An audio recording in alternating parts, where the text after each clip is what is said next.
C'est un plaisir d'être de retour à Genève et de vous revoir cette semaine. Je me régale des différents échanges avec les uns et les autres. Depuis que je suis rentré au Québec en 2016, je constate tout à nouveau que le sport qui fait vibrer les Québécois, c'est le hockey sur glace. C'est le sujet de conversation dans la belle province. Récemment, le meilleur hockeyeur des années 70-80 est décédé et il a eu droit à des funérailles nationales. Les Québécois aiment tellement leur équipe professionnelle, les Canadiens de Montréal, et la pression sur les joueurs est tellement forte pour gagner que beaucoup de joueurs préfèrent signer avec des équipes qui sont ailleurs, dans les autres provinces canadiennes ou aux États-Unis, puisque c'est la même ligue. Mais loin de toute cette pression, la famille Angers aime se retrouver l'hiver, le samedi matin, sur une patinoire extérieure, parfois à moins 25 degrés, avec des semelles chauffantes dans les patins, pour y faire quelques matchs de 2 contre 3. Vous l'avez compris, j'ai une famille minuscule, 3 enfants seulement. Donc nous ne pouvons pas, contrairement à la famille de Young, faire des matchs de 5 contre 6, en comptant les parents, bien sûr. Mes 3 garçons sont très sportifs, 3 ados. Ils raffolent du foot, du ski. Mon plus jeune est mordu de skateboard, ce qui contribue pas mal à développer ma vie de prière. Mais il y a un sport que Laura et moi ne sommes pas parvenus à faire aimer à nos garçons, et c'est la randonnée. Pourquoi ? Ça sert à rien. Contrairement au foot ou au hockey, où l'objectif est clair, quand tu marches en montagne, tu vises quoi ? Nous, on répond la vue, le plaisir d'être ensemble, dans la nature, d'échanger, mais ça ne suffit pas. Du coup, si on veut les amener en rando, on doit inventer de nouveaux objectifs. Quand ils étaient plus petits, c'était facile. Pendant la rando, on va jouer à cache-cache. Donc l'objectif, c'est de trouver la personne qui se cache. Ou si vous faites la rando, vous aurez droit à une glace après. Mais là, avec le temps, ça devient compliqué parce qu'ils ont appris à négocier. Du coup, aujourd'hui, ça ressemble plutôt à si vous acceptez de faire cette rando, on n'en fera plus d'autres pendant très très très longtemps. Mais c'est contre-productif au plan de la négociation pour nous, c'est terrible. Combien nous avons besoin d'un objectif clair pour avancer et combien il nous est facile, dans bien des domaines, de perdre de vue l'objectif premier. Au cours des prochaines minutes, nous allons nous remémorer l'objectif. L'objectif de quoi ? De tout. De toute la vie. Parce qu'il est tellement facile de le perdre de vue. Exode 32 à 34 nous rappelle que le but de l'être humain, c'est de rechercher la gloire de Dieu. C'est de connaître Dieu tel qu'il est vraiment, dans toute sa splendeur. C'est de le faire connaître autour de nous. C'est de jouir de la véritable présence de ce Dieu glorieux. Quelle horreur quand nous perdons de vue cet objectif, comme ce fut le cas des Israélites dans notre texte. Revivons ensemble les événements étonnants qui nous sont rapportés dans ce passage. Revivons l'horreur, puis le soulagement, 2 étapes majeures, puisqu'on peut diviser notre texte en 2 grandes parties. Première partie, la rébellion du peuple et ses conséquences de 32:1 à 33:6, c'est l'horreur. Deuxième grande partie, l'intercession de Moïse et ses résultats de 33:7 à la fin, soupir de soulagement. Première grande partie, l'horreur, la rébellion du peuple et ses conséquences de 32:1 à 33:6, et le drame se déroule en 6 petites sections. La scène qui déclenche toute l'intrigue des chapitres 32 à 34 se produit dans les 6 premiers versets du chapitre 32, le veau d'or. Verset 1, le peuple vit que Moïse tardait à descendre de la montagne. Alors le peuple s'assembla autour d'Aaron et lui dit, « Lève-toi, fais-nous des dieux qui marchent devant nous, car ce Moïse, cet homme qui nous a fait monter du pays d'Égypte, nous ne savons pas ce qui lui est arrivé. » Aaron leur dit, « Défaites les anneaux d'or qui sont aux oreilles de vos femmes, de vos fils et de vos filles, et apportez-les-moi. » Et tous les gens du peuple se défirent des anneaux d'or qui étaient à leurs oreilles et les apportèrent à Aaron. Il reçut l'or de leurs mains, le façonna avec le burin et fit un veau en métal fondu. Puis ils dirent, « Israël, les voici tes dieux qui t'ont fait monter du pays d'Égypte. » Lorsqu'Aaron vit cela, il bâtit un autel devant lui et s'écria, « Demain, il y aura fête en l'honneur de l'Éternel. » Le lendemain, ils se levèrent de bon matin, ils offrirent des holocaustes, se présentèrent des sacrifices de communion. Le peuple s'assit pour manger et pour boire. Puis ils se levèrent pour se divertir. Pendant des années, ici à l'IBG, un professeur d'herméneutique, que je connais très bien, avait l'habitude de se mettre debout en classe, se mettre debout sur une table et de s'écrier en plein cours « Contexte, contexte, contexte ». Il y a des témoins oculaires ici ? Cela a marqué les esprits. Eh bien, la scène à laquelle nous venons d'assister dans les 6 premiers versets prend tout son relief quand on tient compte du contexte du livre de l'Exode. Et l'occasion est rêvée, puisqu'on a en quelques jours une série sur l'ensemble du livre. Dans l'intervention précédente, Mike a prêché sur Exode 19 à 24, le cœur du livre de l'Exode. L'alliance est conclue au Sinaï entre Dieu et son peuple. Et c'est à la fin du texte de Mike, au chapitre 24, que l'action se déplace en altitude. Moïse, les 2 fils d'Aaron et 70 des anciens d'Israël montent sur la montagne et ont une vision glorieuse du Dieu d'Israël, alors que le reste du peuple doit demeurer en bas. Puis ils mangent et boivent pour célébrer la ratification de l'alliance. Ensuite, Dieu appelle Moïse à monter encore plus haut, plus près de lui que les anciens. Et au début de notre texte, au chapitre 32, Moïse n'est toujours pas redescendu. Au plus proche de Dieu, au sein de la nuée, Moïse doit recevoir les tables de pierre, mais aussi toutes sortes d'instructions sur le culte dans le tabernacle, sur le sacerdoce, les prêtres, les grands prêtres, le grand prêtre. Tout ceci est détaillé dans les chapitres suivant le texte de Mike, donc les chapitres 25 à 31. Florent va nous en parler demain. Il y aura un genre de flashback, et je ne veux pas jouer dans ces plates-bandes. Sinon pour dire que le but de l'Alliance, c'est que l'Éternel habite au milieu de son peuple dans le tabernacle. Eh bien, notre texte n'a de sens qu'à la lumière de ce contexte. Donc, à la fin du chapitre 24, Moïse monte sur la montagne avec Josué, son assistant, qui lui ne monte pas aussi haut que Moïse. Ceci après avoir pris soin d'indiquer aux anciens du peuple tout en bas cette fois, « Les gars, attendez-nous ici. S'il y a le moindre problème, je vous donne 2 numéros de portable.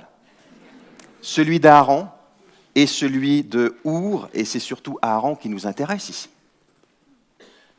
Moïse demeurera sur la montagne 40 jours et 40 nuits, et les Israélites savent, en partie en tout cas, ce qui s'y passe, puisque la gloire de l'Éternel est aux yeux des Israélites restés en bas, fin du chapitre 24, comme un feu dévorant au sommet de la montagne.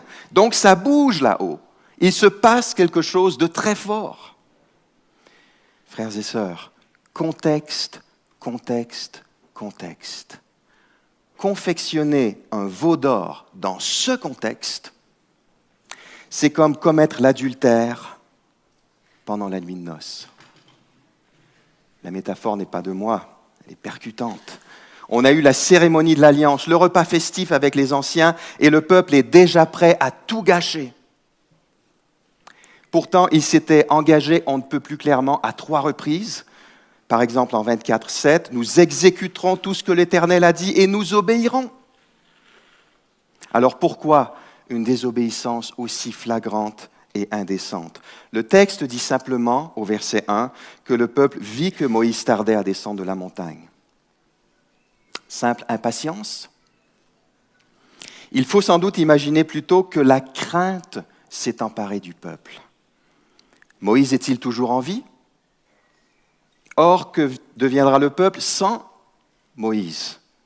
Qui nous conduira dans le pays promis? La sortie d'Égypte, c'était lui, d'après la fin du verset 1, cet homme qui nous a fait monter du pays d'Égypte. Qui nous conduira dans le pays promis maintenant que c'est silence radio, qu'on n'entend plus parler de lui? Autrement dit, le peuple semble avoir vécu un moment de panique, ne sachant pas qui allait dorénavant le protéger et le guider. N'est-ce pas dans des moments d'insécurité, de doute face à l'inconnu, que nous sommes le plus portés à chercher ailleurs qu'en Dieu le réconfort, la sécurité, la protection? L'idolâtrie n'apparaît pas par hasard, elle ne sort pas de nulle part. Souvent, elle se nourrit dans nos besoins légitimes. Combien il nous est alors difficile de vivre par la foi, c'est-à-dire d'attendre que Dieu nous donne des indications claires pour les prochaines étapes, d'attendre que lui réponde à sa manière à nos besoins. Ce dont le peuple a besoin ici, c'est de l'assurance de la présence protectrice de Dieu, ce qui est légitime. Mais le moyen retenu pour obtenir cette assurance est une catastrophe totale. Quelle ironie! Alors même que Dieu est en train de révéler à Moïse le détail, les modalités de sa résidence bienveillante au milieu du peuple dans le tabernacle, pendant ce temps, le peuple imagine une pseudo-présence de Dieu par l'entremise d'un veau d'or. Et une certaine confusion transparaît dans le texte quant à l'identité du Dieu ou des dieux envisagés. Le peuple demande à Aaron, « Fais-nous des dieux ». Verset 1, Aaron fabrique un veau en métal fondu. Verset 4, peut-être plutôt un taureau ou un taurillon, peu importe. Le peuple s'exclame au verset 4, « Voici tes dieux », au pluriel. Et Aaron, verset 5, annonce une fête en l'honneur de l'Éternel. Alors, on a du mal à suivre tout ça. Ce qu'il faut sans doute comprendre, c'est que l'idole est censée représenter concrètement le Dieu invisible, comme c'était souvent le cas dans les religions de l'époque. Pour les Israélites, c'est l'Éternel. L'idole était censée manifester sa présence sur terre parmi le peuple. Autrement dit, le deuxième des 10 commandements est enfreint, selon lequel le peuple n'est pas censé se fabriquer d'idole, de représentation matérielle de la divinité, car la distinction doit toujours être maintenue entre le Créateur et sa création. D'ailleurs, c'est tout l'enjeu des chapitres 32 à 34. Comment l'Éternel peut-il être présent avec son peuple? En outre, le pluriel des dieux, semble suggérer que le peuple est ouvert à ce que l'idole représente une pluralité de dieux, ce qui enfreint le premier des 10 commandements. Tu n'auras pas d'autre Dieu devant ma face. Même si certains détails de la confusion ambiante nous échappent, ce qui est d'ailleurs le propre de la confusion, c'est pas clair. Une chose est claire, les Israélites se méprennent sur la nature de Dieu, sur son caractère, sur sa personne. Ils ne considèrent pas Dieu tel qu'il est vraiment. Ils remplacent sa gloire par la représentation d'un animal. Ensuite, ce qui étonne dans les 6 premiers versets, ce sont les similitudes avec le seul vrai Dieu et le seul culte légitime. Autrement dit, nous avons affaire à la perversion et au détournement de l'adoration qui plaît au Seigneur. Les dieux sont censés marcher devant le peuple, verset 1, ce qui est le rôle de l'Éternel en réalité. Ensuite, le don d'anneaux d'or par les Israélites anticipe le don d'offrandes volontaires pour la construction du tabernacle au chapitre 35. Au verset 4, lorsque les gens s'écrient « Israël, voici tes dieux qui t'ont fait monter du pays d'Égypte », nous sommes devant une parodie de l'affirmation qui précède le décalogue en Exode 20, verset 2, « Je suis l'Éternel ton Dieu qui t'ai fait sortir du pays d'Égypte, de la maison de servitude ». Et c'est pas tout. Au verset 5, Aaron bâtit un autel et il annonce une fête en l'honneur de l'Éternel le lendemain, ce qui confirme le lien fort qui existe entre l'idole et l'Éternel, au moins dans l'esprit d'Aaron. Le lendemain, verset 6, on se lève de bon matin et on offre des holocaustes et des sacrifices de communion. Tout ce rituel ramène le lecteur au chapitre 24. Contexte, contexte, contexte. Le jour de la cérémonie d'inauguration de l'Alliance, Moïse s'était levé de bon matin, il avait bâti un autel au pied de la montagne, puis on avait offert des holocaustes et des sacrifices de communion à l'Éternel. Après ça, Moïse, les fils d'Aaron et les 70 anciens étaient montés sur la montagne où ils avaient mangé et bu. Or, en Exode 32, dans notre passage, la fête dérape. À la fin du verset 6, on lit que les Israélites se levèrent pour se divertir, ce qui pourrait laisser entendre que l'immoralité sexuelle se mêle au culte qui vient d'être paganisé. Le verbe hébreu ne l'indique pas clairement, mais en Exode 32, 25, on lit que le peuple était dans le désordre, ce qui pourrait aussi avoir des connotations sexuelles. En un mot, on a affaire à une spiritualité à la carte, faite de demi-vérité. On garde ce qui nous plaît, on modifie ce qui ne fait pas notre affaire, on ajoute quelques nouveautés. Or, Dieu veut habiter au milieu des siens à sa manière. C'est lui qui établit les règles du jeu. C'est lui qui procure les instructions à suivre minutieusement. Nous arrive-t-il, chers amis, d'adapter les vérités bibliques pour adorer Dieu à notre sauce? De nous satisfaire de demi-vérités, saupoudrées d'ajouts de notre cru. Ce qui nous amène à la deuxième section, le verdict de Dieu. Les versets 7 à 10. Moïse n'a pas assisté à la scène désolante, mais l'Éternel, lui, a tout vu. Verset 7, l'Éternel dit à Moïse, « Va, descends, car ton peuple que tu as fait monter du pays d'Égypte s'est corrompu. » Alors ici, l'Éternel prend ses distances vis-à-vis du peuple. Il dit à Moïse, « Ton peuple. » Ton peuple. Puis au verset 8, l'Éternel décrit ce qui s'est passé. Vient au verset 9 le diagnostic. Quelle est la racine du problème? Verset 9, l'Éternel dit à Moïse, « Je vois que ce peuple est un peuple à la nuque raide. » C'est la première mention de cette expression dans l'Ancien Testament, mais pas la dernière. L'image provient du monde animal, comme une bête résistante, récalcitrante, qui raidit sa nuque pour éviter qu'on installe le joug. Comme une bête qui refuse d'être dirigée.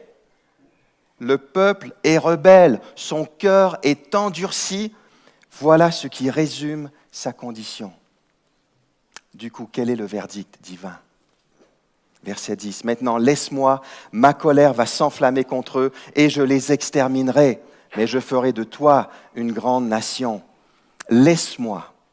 Dieu demande à Moïse de ne pas s'interposer et de rentrer au camp, car la juste colère divine est sur le point de s'enflammer. En un mot, Dieu s'apprête à annuler l'alliance et c'est son droit puisqu'elle vient d'être rompue par le peuple. Dieu est prêt à exterminer son peuple, ce qui rappelle le déluge. Et comme Dieu avait suscité une nouvelle humanité par Noé, il propose ici qu'un nouveau peuple apparaisse par Moïse. Moïse deviendrait ainsi le nouvel Abraham, le nouveau père de la nation. Quelle proposition! Et dans le refus de Moïse, quelle humilité! Voilà un homme qui ne cherche pas ses intérêts propres, mais dont le cœur bat pour le peuple. On le verra dans la suite. Qu'en est-il de nous, responsables chrétiens? Quand j'ai le choix entre le bien de l'Église et mes ambitions personnelles, qu'est-ce que je privilégie? Il est parfois tentant de quitter le navire quand la pression monte et que l'épreuve du ministère devient difficile à supporter. Moïse vient d'entendre l'Éternel lui rapporter l'apostasie du peuple avant de lui proposer le genre de promotion qui ne se présente pas 2 fois dans une carrière. Mais Moïse tient bon, il passe le test. 3e section, le peuple épargné, versets 11 à 14. Moïse refuse de laisser l'Éternel, de lui laisser en quelque sorte le champ libre pour qu'il déverse sa colère destructrice. Au contraire, il se tient sur la brèche, il s'interpose, il plaide en faveur du peuple. Ou est-ce vraiment en faveur du peuple seulement qu'il plaide? On pourrait méditer longuement sur la prière de Moïse et en tirer des leçons puissantes pour notre vie de prière. Verset 11, Moïse implora l'Éternel son Dieu et dit « Pourquoi, Éternel, ta colère s'enflammerait-elle contre ton peuple que tu as fait sortir du pays d'Égypte par une grande puissance et par une main forte ?» Moïse corrige à la fois l'Éternel et le peuple. D'abord l'Éternel quand il dit « ton peuple ». C'est ton peuple, Éternel. Au verset 7, l'Éternel avait dit à Moïse, « Ton peuple s'est corrompu. » Le peuple est ici comme une patate chaude qu'on se refile. Non, c'est ton peuple. Non, c'est le tien. Mais surtout, Moïse corrige le peuple et remet les pendules à l'heure. Quand il dit à Dieu, « Pourquoi frapper de ta colère ton peuple que tu as fait sortir du pays d'Égypte par une grande puissance et par une main forte ?» Éternel, on parle ici du peuple qui t'appartient et que tu as libéré d'Égypte. Le plaidoyer se poursuit au verset 12. Pourquoi les Égyptiens, dirait-il ? C'est pour leur malheur qu'il les a fait sortir, c'est pour les tuer dans les montagnes et pour les exterminer de la surface du sol. Moïse développe ici un argument missionnaire. Éternel, si tu concrétises ton projet de destruction, ton honneur sera entaché aux yeux des Égyptiens. Et c'est un argument de poids, car un refrain récurrent dans l'Exode, alors que se déroulent les plaies, comme on l'a vu avec Matthieu, c'est que Dieu agit pour que les Égyptiens reconnaissent qu'il est l'Éternel. Toujours au verset 12, « Reviens de l'ardeur de ta colère, aie du regret au sujet du malheur de ton peuple, ou renonce à envoyer le malheur à ton peuple avec la semeur. » Renonce à envoyer le malheur à ton peuple. Verset 13, « Souviens-toi d'Abraham, d'Isaac et d'Israël, tes serviteurs, auxquels tu as dit en faisant un serment par toi-même, « Je multiplierai votre descendance comme les étoiles du ciel, je donnerai à votre descendance tout ce pays dont j'ai parlé, et ils en hériteront pour toujours. » En d'autres termes, Moïse plaide en faveur du peuple, non pas en le défendant, non pas en excusant la faute du peuple, il plaide en faveur du peuple en plaidant en faveur de l'Éternel. Éternel, renonce à ce malheur, à cette destruction pour honorer ton serment et tes promesses à Abraham. Voilà une clé pour la prière et l'intercession en général. Moïse supplie Dieu de suivre son plan. Et il renonce à ses intérêts propres pour que l'honneur de l'Éternel soit assuré. Résultat, verset 14, « Et l'Éternel regretta ou renonça au malheur dont il avait déclaré qu'il frapperait son peuple. » Touché par l'intercession de Moïse, Dieu renonce à exterminer le peuple. Ce qui ne veut pas dire que Dieu voulait autre chose que ce qu'il fera finalement. Ou que Moïse aurait, pour ainsi dire, converti Dieu à la grâce. Dans le mystère de sa souveraineté et de sa providence, Dieu voulait faire grâce au peuple rebelle, car il est un Dieu de grâce. Et il voulait aussi que Moïse intercède passionnément pour l'honneur de l'Éternel et la survie du peuple, et ça ne fait que commencer. Alors si vous avez des questions sur ce que je viens de dire, ne venez pas me voir. Allez voir M. Blocher. Mais en fait, ce n'est pas une blague. Allez voir son article en ligne qui s'intitule « Pour une théologie biblique de la prière ». Ça m'a vraiment aidé sur ces questions de prière. La part de Dieu, la nôtre, etc. Nous passons maintenant à la 4e petite section, le jugement immédiat dans les versets 15 à 29. Je résume par manque de temps. Moïse descend de la montagne avec Josué. Il porte les 2 tables du témoignage, écrites par Dieu lui-même, qui contiennent les 10 commandements. Quand Moïse voit de ses propres yeux ce que l'Éternel lui a décrit, sa colère s'enflamme. Oui, Moïse réagit comme Dieu avait réagi. Il s'agit d'une sainte colère. Il jette les tablettes par terre, elles se brisent, ce qui est symbolique. L'alliance est rompue. Car le peuple n'a pas tenu ses engagements. Moïse fait brûler l'idole, il la réduit en poussière, qu'il éparpille à la surface de l'eau, qu'il fait boire aux Israélites. Tout ceci signifie la destruction totale de l'idole. Puis à partir du verset 21, Moïse demande des explications à Aaron. Que t'a fait ce peuple pour que tu l'aies chargé d'un si grand péché? Alors Aaron esquive toute responsabilité, c'en est désolant, on ne sait pas trop si on est censé rire ou pleurer en lisant ça. La déclaration est tragicomique, verset 24, « Ils m'ont donné l'or, je l'ai jeté au feu, et il en est sorti ce veau. » Quelle absurdité!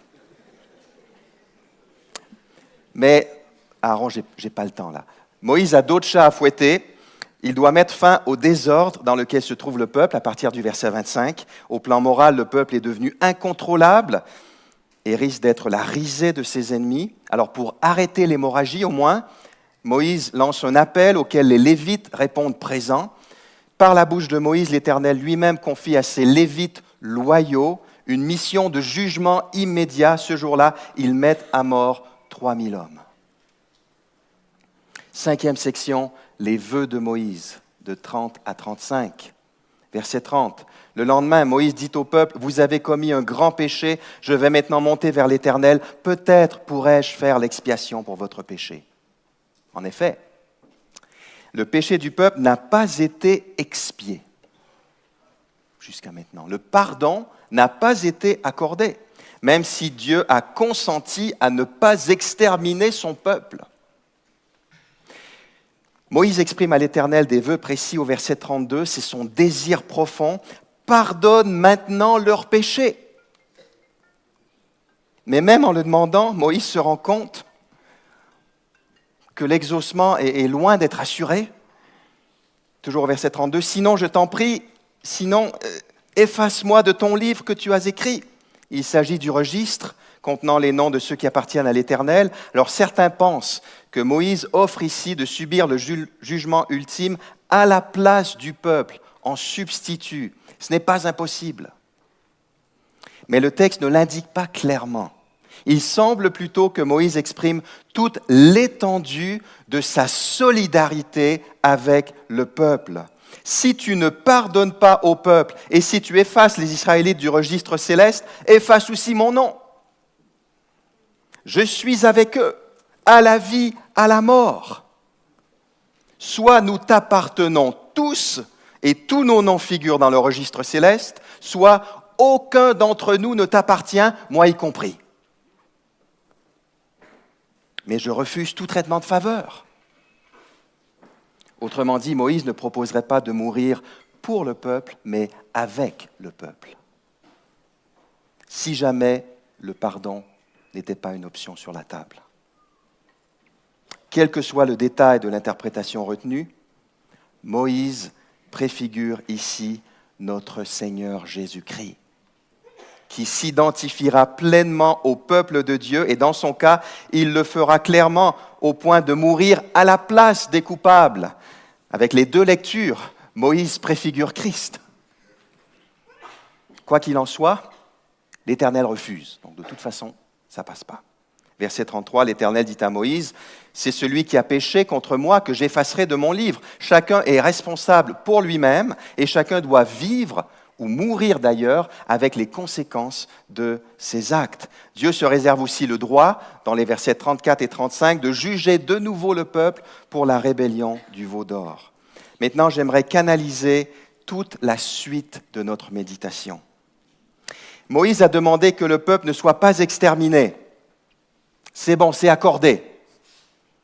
Moïse a demandé que le peuple soit pardonné. Ça n'est pas encore accordé. Et il reste un élément manquant, la présence de l'Éternel avec son peuple. C'est surtout ce troisième élément, la présence divine, qui nous servira de fil rouge pour parcourir toute la suite de notre texte. L'Éternel poursuit, verset 34, « Va maintenant, conduis le peuple où je t'ai dit, voici que mon ange marchera devant toi. » OK.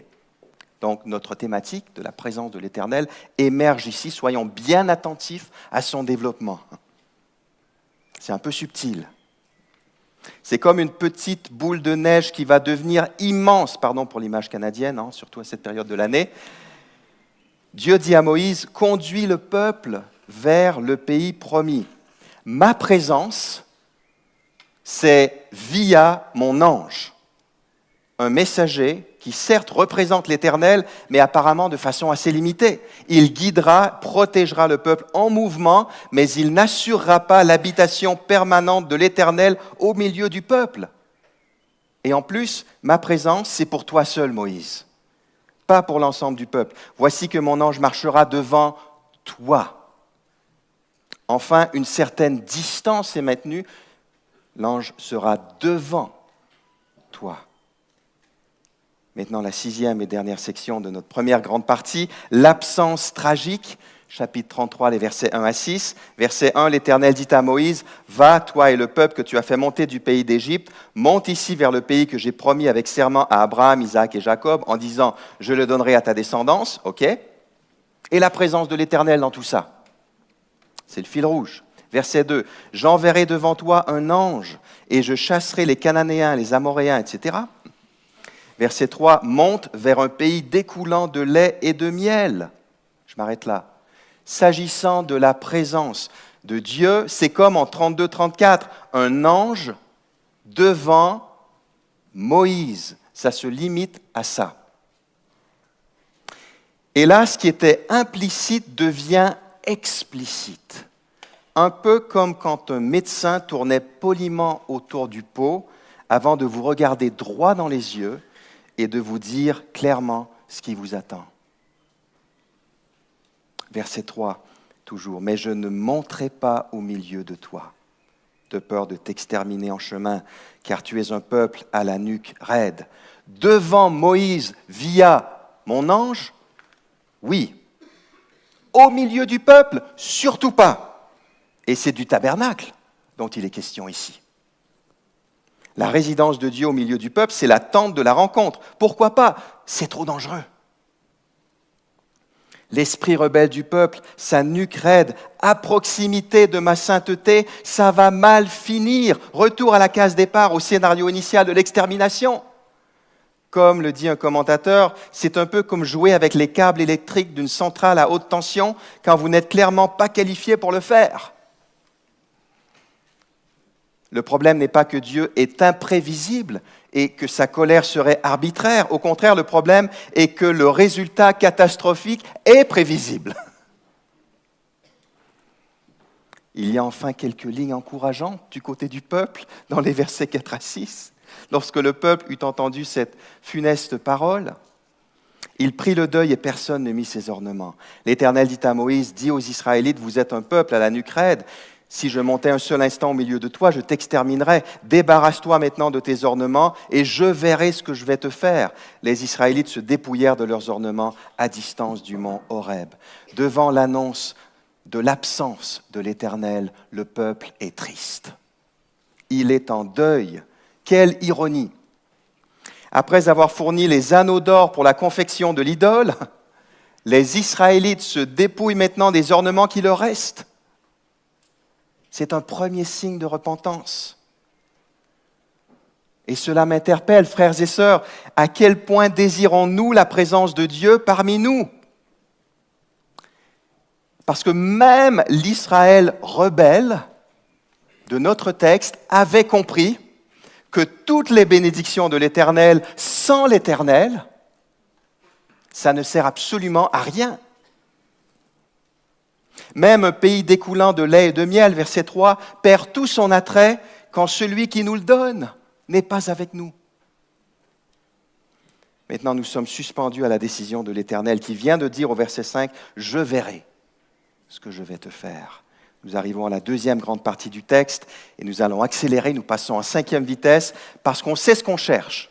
Que cherchons-nous? Le pardon et la présence de Dieu.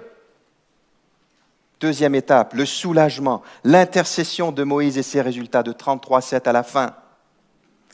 Pour montrer au lecteur le CV impressionnant de Moïse en tant qu'intercesseur, nous avons d'abord une première parenthèse, il y en aura une deuxième à la toute fin du chapitre 34, première parenthèse sur l'intimité de Moïse avec Dieu, dans les versets 7 à 11. Ici, on quitte l'intrigue qui est en train de se dérouler sous nos yeux pour assister plutôt à une scène typique, à une scène récurrente pendant la période post-Égypte et pré-tabernacle. Moïse avait érigé une autre tente de la rencontre temporaire. Il ne s'agit pas du tabernacle ici, une autre tente de la rencontre hors du camp, à quelque distance, verset 7, pour y consulter l'Éternel. Encore une fois, la notion de distance est significative. Verset 11, l'Éternel y parlait avec Moïse face à face, comme un homme parle à son ami. L'expression « face à face » ne suggère pas une dimension visuelle, mais plutôt une dimension très personnelle. Je pense qu'on a l'homme de la situation pour jouer le rôle de médiateur. Ce qui nous amène au long dialogue entre Moïse et Dieu qui s'étend jusqu'à la fin du chapitre 34, pratiquement, donc de 33,12 à 34,33, et qui semble débuter alors que Moïse se trouve dans cette tente temporaire. Dans ce long dialogue, Moïse présente 4 requêtes à Dieu, chacune des requêtes prenant appui sur la précédente. Première requête de Moïse, versets 12 et 13. Moïse dit à l'Éternel, « Vois, tu me dis, fais monter ce peuple, et tu ne m'as pas fait connaître qui tu enverras avec moi. Cependant, tu as dit, je te connais par ton nom, et même tu as obtenu ma faveur. Maintenant, si j'ai obtenu ta faveur, fais-moi connaître tes voies, alors je te connaîtrai, et j'obtiendrai ainsi ta faveur. Vois, cette nation est ton peuple. » Alors Moïse laisse entendre qu'il n'est pas vraiment satisfait de cette modalité angélique. D'une part, il observe, tu ne m'as pas fait connaître qui tu enverras avec moi. Tu as mentionné un ange devant moi, mais personne avec moi. Ensuite, Moïse va plus loin. Il rappelle à Dieu qu'ils ont une relation de grande proximité. Dieu connaît Moïse par son nom, une manière de dire qu'il le connaît intimement, et Moïse a obtenu la faveur de l'Éternel. Dieu lui est clairement favorable. Et d'ailleurs, Moïse dit vouloir connaître Dieu et ses plans encore davantage. Ce sera d'ailleurs le cas d'ici la fin de notre récit.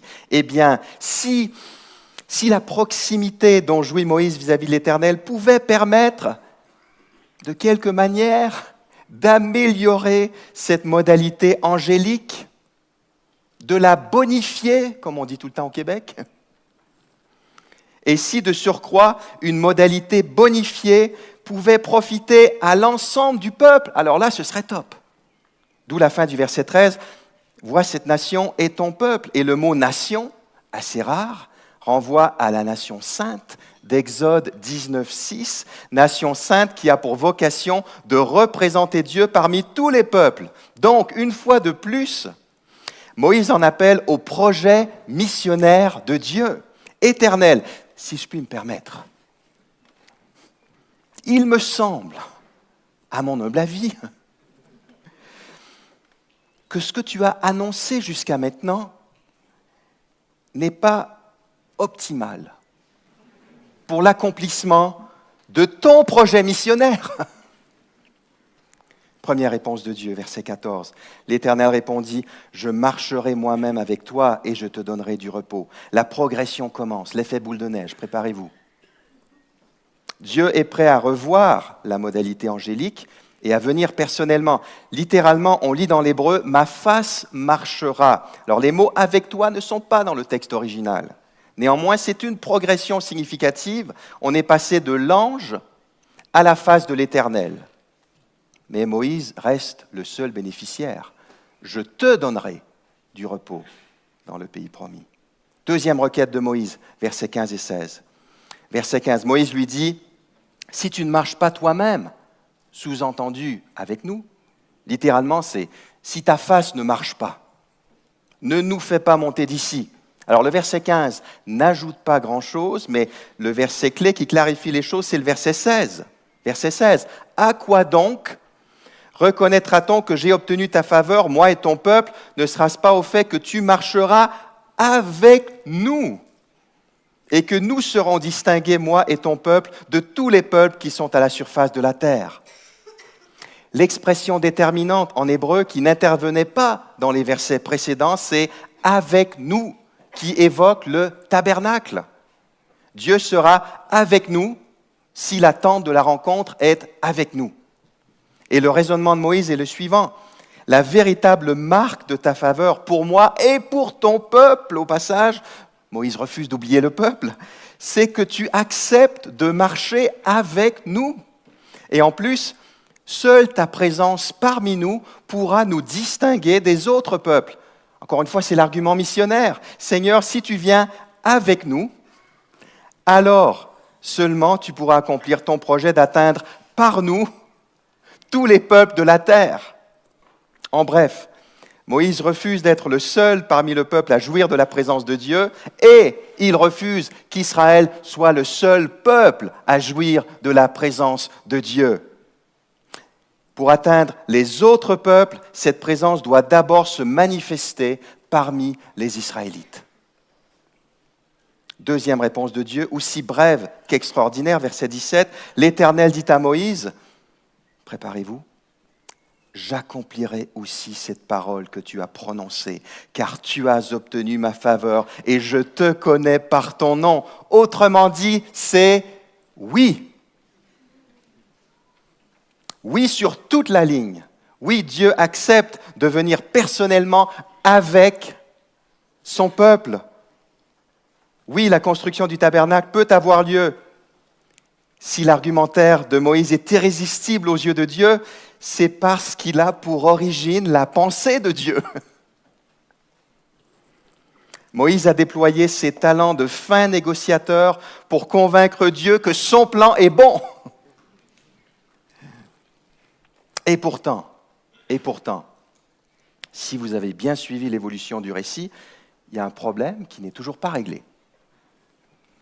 J'imagine un peu la réaction de Moïse. « Génial! Quelle bonne nouvelle !» Un instant, est-ce que c'est une bonne ou une mauvaise nouvelle? Parce que Dieu n'a toujours pas indiqué clairement qu'il pardonnait au peuple. Donc, la colère de Dieu pourrait de nouveau être provoquée. Troisième requête de Moïse, verset 18, la plus connue. Moïse dit « Fais-moi voir ta gloire ». Moïse a déjà eu droit à des manifestations glorieuses de Dieu, mais ici, il semble vouloir voir la gloire de Dieu sur la face de Dieu, ce qui ne s'est jamais produit. Qu'est-ce qui motive cette requête? Sans doute plusieurs facteurs, mais je pense que Moïse a notamment besoin d'être rassuré. Parce que la proximité annoncée entre l'Éternel qui est saint et glorieux et le peuple qui a la nuque raide pourrait s'avérer désastreuse et explosive. Troisième réponse de Dieu, à partir du verset 19, l'Éternel répondit « Je ferai passer devant ta face toute ma bonté et je proclamerai devant toi le nom de l'Éternel. Je fais grâce à qui je fais grâce et j'ai compassion de qui j'ai compassion. » Il ajouta « Tu ne pourras pas voir ma face, car l'homme ne peut me voir et vivre. » En d'autres termes, tu veux voir ma gloire? D'accord, mais cette vision sera nécessairement très limitée. Voir ma face, me voir directement et pleinement, c'est impossible. Mais je peux te montrer une facette de ma gloire éclatante, par derrière, de dos. Un aspect de ma gloire dont le peuple et toi avaient vraiment besoin, ma bonté. Comment cette révélation de la gloire de Dieu se déroulera-t-elle? Verset 21, l'Éternel dit, « Voici un endroit près de moi, tu te tiendras sur le rocher. Quand ma gloire passera, je te mettrai dans un creux du rocher et je te couvrirai de ma main jusqu'à ce que j'aie passé. Puis je retirerai ma main et tu me verras par derrière, mais ma face ne pourra pas être vue. » Imaginez la scène.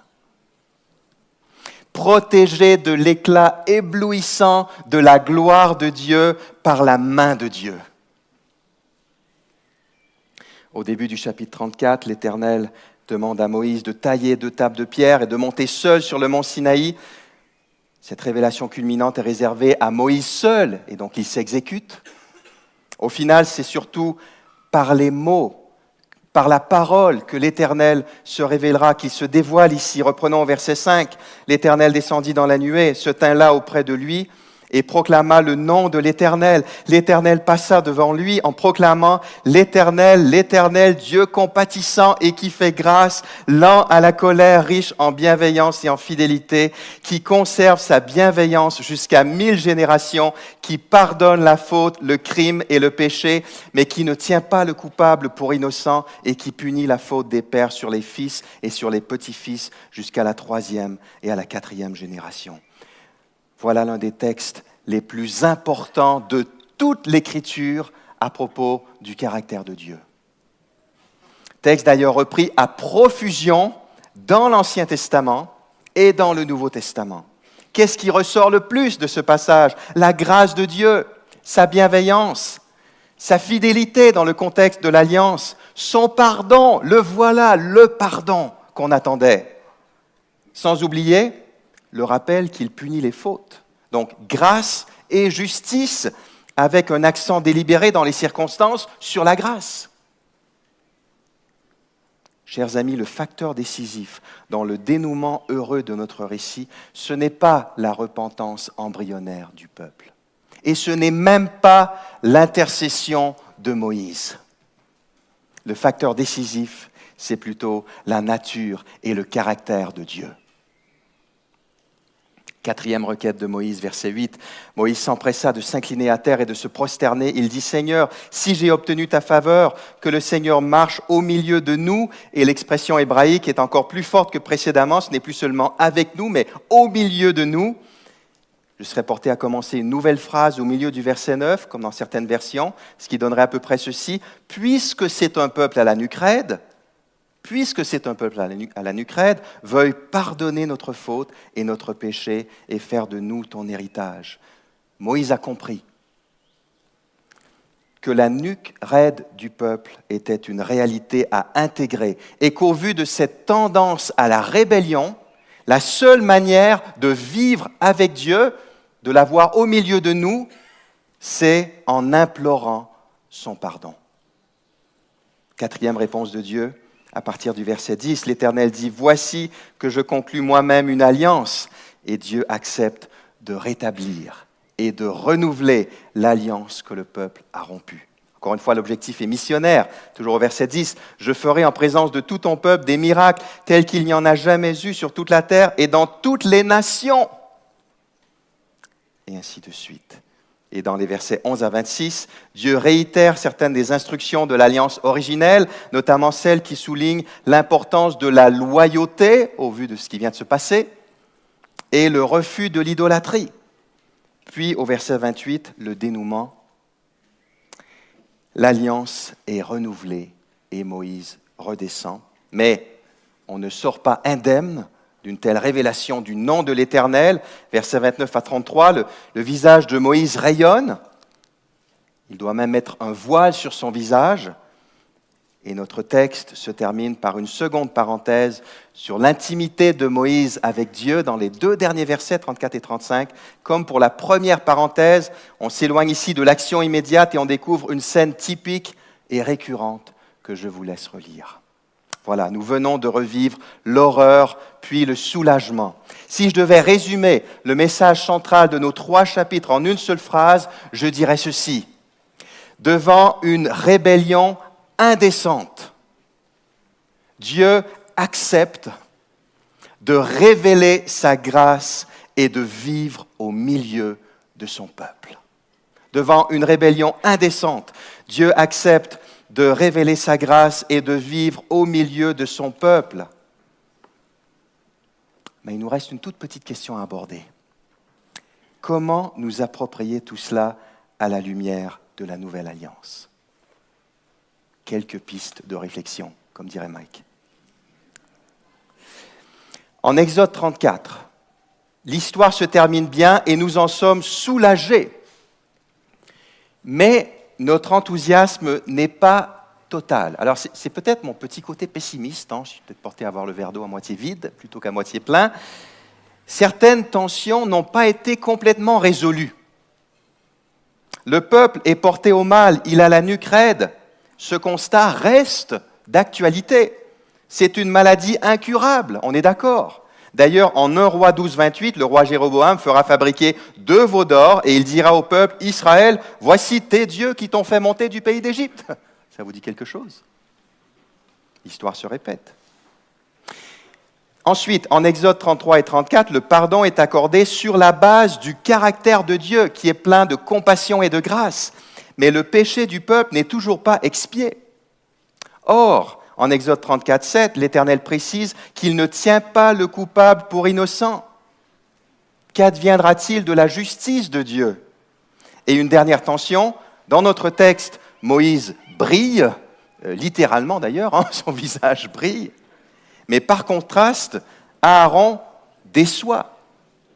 Or, Aaron n'est pas n'importe qui.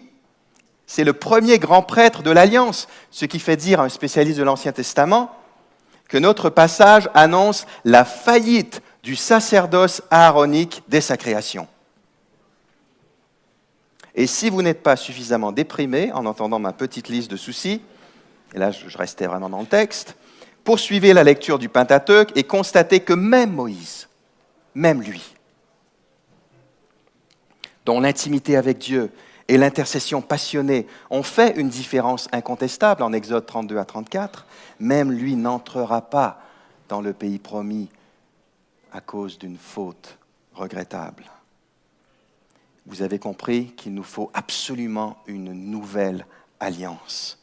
Quand vient le temps de relire Exode 32 à 34 à la lumière de la nouvelle alliance, il me semble utile de commencer par ce qui est un peu plus simple et de terminer par ce qui l'est moins, en espérant que mon intervention ne s'achèvera pas dans une confusion totale. Alors, ce qui, à mes yeux, est plus évident, tout en étant incroyablement glorieux, c'est ce qu'on pourrait appeler la dimension objective de la nouvelle alliance, les faits sur lesquels repose notre salut en Jésus-Christ. Ce qui l'est moins, c'est sa dimension subjective, c'est-à-dire notre expérience en tant que participant à la nouvelle alliance, et donc la comparaison à opérer entre nous et les Israélites. Quelques mots sur la dimension objective de la Nouvelle Alliance, autour de la personne et de l'œuvre de Christ. Quelques faits glorieux de la Nouvelle Alliance, vous les connaissez bien. Premier fait, Jésus-Christ est la révélation suprême de la gloire de Dieu. Dans le prologue de l'Évangile de Jean, les allusions à Exode 33 et 34 abondent. Christ est le nouveau tabernacle, la parole divine qui a fait sa demeure parmi nous, Jean 1, 14. Selon Jean, personne n'a jamais vu Dieu, Jean 1, 18, mais la parole est venue et nous avons contemplé sa gloire, la gloire du Fils unique envoyé par son Père. Ça vous dit quelque chose? Fais-moi voir ta gloire. En Jean 14, 9, Jésus dit, celui qui m'a vu a vu le Père. Et cette gloire de la parole était pleine de grâce et de vérité. Jean 1, 14, ce qui renvoie au caractère de Dieu. Il y a allusion à l'Exode, à notre texte. Deuxième fait, Jésus-Christ est l'intercesseur parfait, le nouveau Moïse, le médiateur par excellence. Imaginez, Moïse dit à Dieu à plusieurs reprises que lui, Moïse, a obtenu la faveur de Dieu et Dieu confirme tout cela en Exode 33, 17. Eh bien, à combien plus forte raison Christ plaît à Dieu et a obtenu sa faveur. Lors de la transfiguration, le Père déclare « Celui-ci est mon Fils bien-aimé, celui qui fait toute ma joie. » Et d'après l'Épître aux Hébreux, Jésus est supérieur à Moïse. Un troisième fait, Jésus-Christ est le grand prêtre parfait, le nouvel Aaron, et nous en avons bien besoin. Hébreux 7, 26, Jésus est donc bien le grand prêtre qu'il nous fallait. Il est saint, pleinement innocent, indemne de tout péché, séparé des pécheurs, et il a été élevé plus haut que les cieux. Quatrième fait, Jésus-Christ a expié nos fautes. Je lis le verset suivant en Hébreux 7, verset 27. Les autres grands prêtres sont obligés d'offrir chaque jour des sacrifices, d'abord pour leurs propres péchés, ensuite pour ceux du peuple. Lui n'en a pas besoin, car il a tout accompli une fois pour toutes en s'offrant lui-même. L'expiation est accomplie. Cinquième fait, à la croix, grâce et justice s'embrassent. Le texte de Romains 3, 21 à 26 nous explique ce qui était resté obscur à l'époque de Moïse. D'après Exode 34, 6 et 7, Dieu fait grâce, mais en même temps, il ne tient pas le coupable pour innocent. Comment concilier ces deux réalités ? L'équation est résolue à la croix. Il nous fait grâce tout en montrant sa justice, en punissant son Fils innocent à notre place. Maintenant, la dimension subjective. Je termine avec notre expérience dans cette nouvelle alliance. Et la question clé ici, c'est dans quelle mesure pouvons-nous, en tant que chrétiens, nous identifier aux Israélites d'Exode 32 à 34 ? À mon sens, il n'y a pas de réponse toute simple à cette question, mais plutôt des éléments de continuité et des éléments de discontinuité, des différences entre les Israélites du désert et l'Église d'aujourd'hui. Certes, la continuité est frappante et touchante. Considérons par exemple la séquence des événements. Dans l'Exode, la libération de l'Égypte, donc le salut, précède l'établissement de l'alliance et le don de la loi qui s'inscrit dans cette alliance. Donc d'abord le salut, puis les exigences et les obligations de la loi. Donc c'est un peuple libéré qui s'est rebellé en Exode 32. En Jésus-Christ, la séquence est la même. D'abord, il nous sauve, puis il nous appelle à marcher d'une certaine manière. Un autre parallèle, comme les Israélites étaient les bénéficiaires privilégiés de la révélation divine et avaient donc une grande responsabilité, ce qui accentue la gravité de leur rébellion au chapitre 32, nous sommes au bénéfice d'une révélation encore plus profonde et complète et nous devons par conséquent avouer que lorsque nous péchons, nous le faisons en toute connaissance de cause.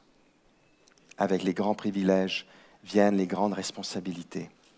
Enfin, l'habitation de Dieu parmi son peuple a un objectif missionnaire dans l'Exode. Nous l'avons vu à plusieurs reprises. C'est d'ailleurs cet argument que Moïse a utilisé. Or, si Dieu habite en nous par son esprit, d'après Actes 1, 8, c'est pour que nous soyons les témoins de Christ jusqu'aux extrémités de la terre. Voyez le lien ? Présence de Dieu, mission, continuité dans notre expérience.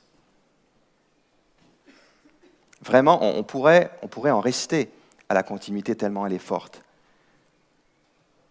Mes frères et sœurs, j'espère qu'en méditant ces chapitres, vous êtes aussi frappés par la discontinuité, par la différence qui existe entre notre expérience et la leur, et par la supériorité de ce que Christ nous accorde au quotidien. Dans notre texte, Dieu accepte d'habiter au milieu du camp des tribus d'Israël dans une tente dans laquelle certains seulement peuvent entrer à certains moments, à certaines conditions. L'idée prédominante ici, c'est celle d'une distance. Malgré la proximité finalement consentie, qui fut difficile à obtenir car Dieu est saint, il reste une distance. Mais pas pour nous. Pas pour nous. L'Église de Jésus-Christ est le nouveau temple de Dieu. Et chaque chrétien, chaque chrétienne par extension est le temple du Saint-Esprit qui habite en nous. En 2 Corinthiens 3 et 4, Paul fait référence au voile que portait Moïse. Eh bien, en Jésus-Christ, nous n'avons plus besoin de voile. Nous avons un libre accès, 2 Corinthiens 3, 18. Et nous tous qui le visage découvert, plus de voile, contemplons, comme dans un miroir, la gloire du Seigneur, nous sommes transformés en son image dans une gloire dont l'éclat ne cesse de grandir. C'est là l'œuvre du Seigneur, c'est-à-dire de l'Esprit. Enfin, les Israélites ont la nuque raide. Et c'était aussi notre cas. C'était notre cas au passé. D'ailleurs, notre texte est parfois repris dans le Nouveau Testament pour décrire les non-chrétiens. En Actes 7, 51, Étienne accuse ses persécuteurs d'être comme les Israélites d'Exode 32. « Hommes au cou raide, incirconcis de cœur et d'oreille, vous vous opposez toujours au Saint-Esprit, vous comme vos pères. » Texte encore plus connu, en Romains chapitre 1, Paul fait sans doute allusion à l'épisode du veau d'or, quand il décrit toute l'humanité déchue, juifs et non-juifs. D'après Romains 1, 23, les hommes ont remplacé la gloire du Dieu incorruptible par des images représentant l'homme corruptible, des oiseaux, des quadrupèdes et des reptiles. Verset 25 de Romains 1, ils ont adoré et servi la créature au lieu du Créateur. Allusion en Romains 1 à notre passage. Mes frères et sœurs, le Nouveau Testament est clair. Notre nuque raide, elle s'est déraidie en Jésus-Christ. En vertu de notre union avec lui, le nouvel Adam, nous sommes devenus des hommes et des femmes nouveaux qui appartiennent à une nouvelle humanité et qui ont reçu un nouveau cœur. Alors oui, je sais, notre texte est aussi cité dans le Nouveau Testament pour avertir les chrétiens, c'est vrai. En 1 Corinthiens 10, verset 7, Paul nous exhorte à ne pas devenir idolâtres comme les Israélites d'Exode 32. Mais l'idée ici, me semble-t-il, très courante dans le Nouveau Testament, c'est la suivante. Maintenant que vous êtes en Christ, maintenant que vous avez reçu un nouveau cœur, une nouvelle identité, ne revenez pas en arrière. Ne faites pas comme avant. Ce serait marcher contre nature. Ou pour être plus précis, contre nouvelle nature ou contre nouvelle création en Jésus-Christ. Vivez plutôt selon votre nouvelle identité en Christ. Autrement dit, oui, la rébellion des Israélites peut nous avertir, 1 Corinthiens 10, mais elle ne peut pas nous rassurer ou nous conforter dans le compromis, sous prétexte qu'au fond, on n'est pas meilleur qu'eux. C'est vrai, je ne suis pas meilleur qu'eux. Vous n'êtes pas meilleur qu'eux. Mais là n'est pas la question. Christ est supérieur à Aaron et il est même supérieur à Moïse. Et il a établi son habitation permanente en nous par l'Esprit. Voilà pourquoi, bien que nous puissions nous attendre à des tentations, nous pouvons aussi nous attendre à des victoires et à une transformation progressive, à une sanctification en Christ. Notre texte me donne envie de cultiver 4 attitudes. La reconnaissance. Merci Seigneur pour le triomphe de ta grâce en Jésus-Christ. L'intimité avec Dieu et la dépendance. L'Esprit habite en moi en permanence. Est-ce que j'en profite? Est-ce que je fais appel à sa présence, à son secours? 3e attitude, la vigilance. Quelles sont les fragilités dans ma vie qui pourraient me faire sombrer dans l'idolâtrie? Et 4e attitude, le témoignage. Le témoignage. Dieu nous procure sa présence pour que nous la proposions aux gens qui nous entourent et qui ne connaissent pas encore l'Éternel. Prions.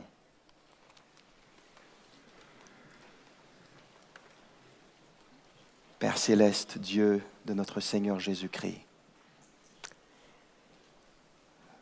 nous te rendons grâce pour ta compassion, ta bienveillance, ta bonté. Merci pour le pardon obtenu en Jésus-Christ et pour ta présence au milieu de nous et en nous par l'Esprit.